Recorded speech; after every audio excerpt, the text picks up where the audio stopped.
السلام عليكم يا بنات. النهارده هنعمل ممبار بطريقه سهله وبسيطه وكله ني في ني.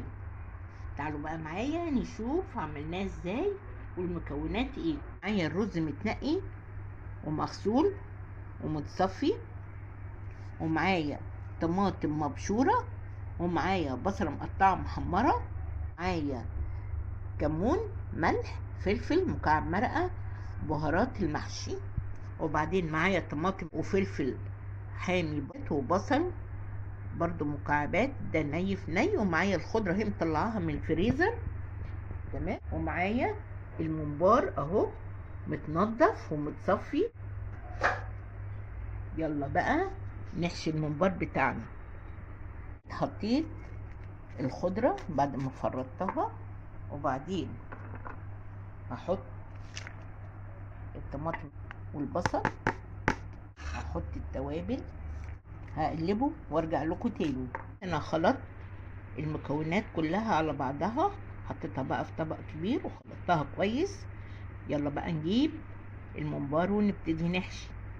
حشيته اهو، بصوا بصوا مبطط ازاي، بصوا بصوا اهو، سايبه من الطرف ده والطرف ده فراغ. تمام. يلا بقى على البوتاجاز، الميه بتغلي على النار، نحط على طول. الميه غليت، حطيت فيها بصل وطماطم وجزر وحطيت التوابل خلاص، واحط بقى الممبار اهو. بسم الله الرحمن الرحيم.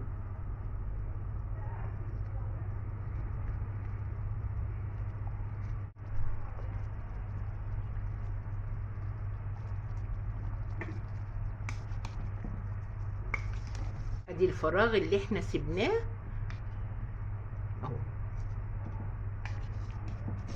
لما يتملي الفراغ بالرز بعد ما ينفش في الميه، وبعدين ما بينزلش في الشوربه بتاعته،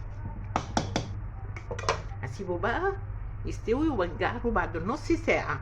بعد نص ساعه اهو داخل في السوا وما شاء الله، وما فيش ولا واحده مفرقعه ولا رز ولا اي حاجه، الشوربه بتاعته زي الفل. خلاص استوى، قعد بالظبط على النار ساعة و10 دقايق. يلا بقى هننزله ونبتدي نحمر.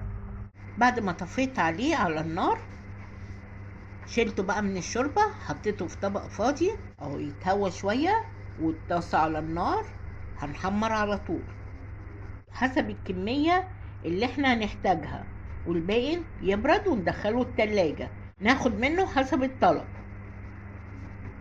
اهو بيتحمر، حمره بقى وبعدين نرجع نقدم طبقنا. وبكده يا بنات تكون وصفتنا خلصت النهارده. عملنا الممبار بطريقه سهله وبسيطه، عملنا سلطه مخلل وطحينه والشوربه. بس معلش المقطع بتاع حشو الممبار الكاميرا كانت مقفوله.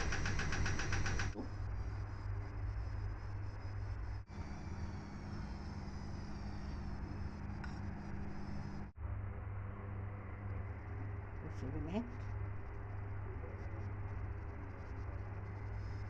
تحفه.